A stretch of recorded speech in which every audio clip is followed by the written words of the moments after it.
श्रीमद्भागवतं पंचमो स्कन्धः अथ पंचमोऽध्यायः 19 श्लोकम्। इदं शरीरं मम दुर्विभाव्यं सत्त्वं किमे कृतयं यत्र धर्मः पृष्ठे कृतो मे यदधर्म आराधतो किमां वृषभं प्राहुरार्याः तस्माद् भवन्तो कृतयेन जाता सर्वे महीयां सममंशनाभम्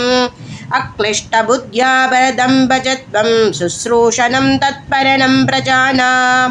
भूतेषु विरुद्ध्य बुद्धमाये सरेस्पृपाष्टेषु सबोधनिष्ठाः ततो मनुष्या प्रमदास्ततोऽपि गन्धर्वसिद्धा विबुधानुकाये देव असुरेभ्यो महवत्प्रधाना दक्षादयो ब्रह्मसुधास्तु तेषां भवः परस्सोद विरिञ्च वीर्यक सत्प मत्परोगं द्विजदेवदेवग न ब्राह्मणैस्तुलये भूतमन्यत् पश्यामि विभ्रा किमतः परं तु यस्मिन् नृभिः प्रकृतं श्रद्धयागम् अश्नाभिकामं न तदाग्निहोत्रे धृता धनुरुशति मे पुराणे येनेकसत्त्वं परमं पवित्रं समोतमः सत्यम् अनुग्रहश्च तपस्ति दीक्षानुभवश्च यत्र मध्योऽभ्यनन्दात् वरदः परस्मात् स्वर्गापवर्गाधिपतेन किञ्चित् येषां किमुष्यादितरेण तेषाम् अकिञ्चनानां मयि भक्तिभाजां सर्वाणि मत्तिष्ण्यतया भवद्भिश्चराणि भूतानि सुधाध्रुवाणि सम्भावितव्यानि पते पते भो विविक्तदृग्भिस्तदुहार्कनं मे मनोवचो दृक्करणे कितस्य साक्षात्कृतं मे परिवर्गनं ये विना भुमान् येन महाविमोहात् कृतान्तभाषान्न विमोक्तुमीशेत्। श्रीशुकोवाच एवम् अनुशास्य आत्मजान् स्वयम् अनुशिष्टानपि लोकान् अशासनार्थं महानुभावक परमसुकृत भगवान् ऋषभ अपदेश उपशमशीलानाम् उपरत कर्मणां महामुनीनां भक्ति ज्ञानवैराग्यलक्षणं पारमहंस्य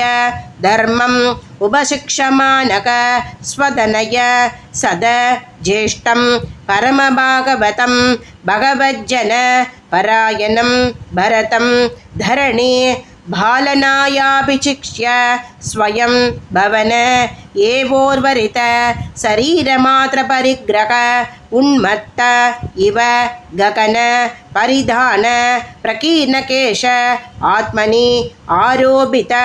अहवनीयो ब्रह्मावर्तात् प्रव्राज जडान्त मूकपते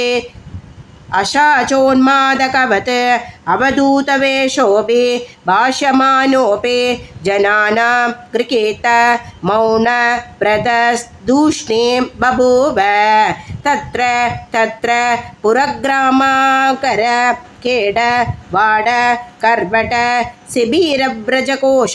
शार्द गिरिवना श्रमादिषु अनुपतम् अवनिचरापसतै परिभूयमानो मक्षिकाभिरिव वनगज स्थाजनत ताड नावमेक नष्टीवनाग्राव शकृत् रज प्रेक्ष बभूते वाद तुरुक्तैः ततभिगणयन् नेवाशत् संस्थान एतस्मिन् देहोपलक्षणे शतपदेश उपयानो भवस्वरूपेण स्वमहिमावस्थाने नाश मारोपिताहं ममापि मानद्वाद विकण्डिता मना पृथिवी मेकचर परिबभ्राम आदिषु कुमार करचरणोर स्थल विपुल भाग्वंश कलवदनादि अवयव विन्यास प्रकृति सुंदर स्वभाव हाशुमुखो नवनलिन तलायमान शिशिर